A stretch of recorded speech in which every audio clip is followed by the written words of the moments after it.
छत्रपती शिवाजी महाराज तलावातील जीवसृष्टीला निर्माण होणारा धोका याआधीही आपण शहर मुंबईच्या माध्यमातून अधोरेखित केला होता।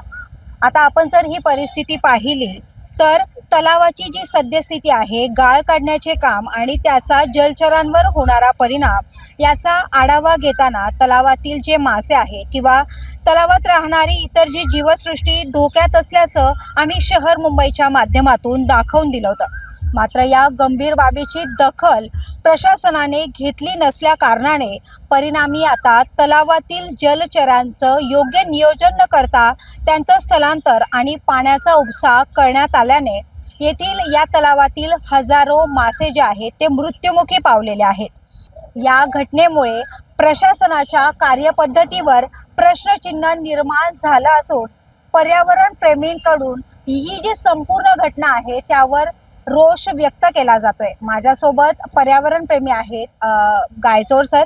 या तलावातील हजारो मासे पाणी उपसा करताना मरण पावलेले आहेत। नेमका काय होता हा संपूर्ण प्रकार आणि काम थांबवण्यात आलंय का? हो, आता मला जी माहिती दिलेली आहे प्रशासनाने व कॉन्ट्रॅक्टरने की त्यांना इन्स्ट्रक्शन आहेत की पाणी काढायचं नाही, ज्याचा आपण ठाम विरोध केलेला की पाणी काढून सजीवसृष्टी तुम्ही धोक्यात आणत आहात। आणि ते न ऐकल्यामुळे याच्यामधले आपण व्हिडिओ याआधी टाकलेले आहेत। हजारो मासे मृत्युमुखी पडले, साधारण 1.5 ते 2 फुटाचे मासे इथे मरण पावलेले होते।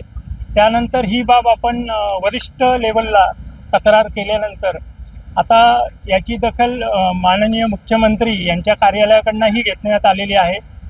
एस वॉर्डवरही त्याचे काही पडसाद उमटत आहेत आणि आता अधिकाऱ्यांनी याचं पाणी उपसा बंद केलेला आहे आणि फक्त जे आजूबाजूचा जो काही कचरा आहे, पाट आहेत किंवा गणपतीचे जे काही पाट आहेत तेच काढण्याचे इन्स्ट्रक्शन आता त्यांना दिलेले गेले आहे, असं कॉन्ट्रॅक्टरचं म्हणणं आहे।